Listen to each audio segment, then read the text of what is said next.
ہوں گے، میں وہاں نہ چھوڑوں۔ آج یسوع کی موجودگی اور اس کا اختیار کہا جاتا ہے۔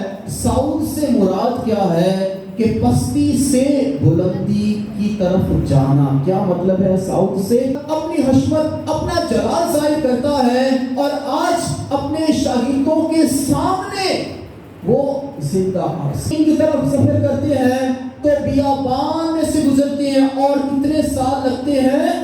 40 سال لگتے ہیں، اور کی کرامات، خدا کی رحمتیں، خدا کے فضائل، خدا کے کرشمات دیکھتے ہیں کہ خدا انہیں آسمان سے روٹی مہیا کرتا ہے۔ وہ یسوع سے باتیں کرتے ہیں، اور پھر آسمان سے آواز آتی ہے کہ یہ میرا پیارا بیٹا ہے المحبوب، اس کی ایمان رکھتے ہیں۔ چاہے اسے عیسیٰ کہہ لیں، چاہے اسے روح اللہ کہہ لیں، چاہے اسے کلمہ کہہ لیں، چاہے اسے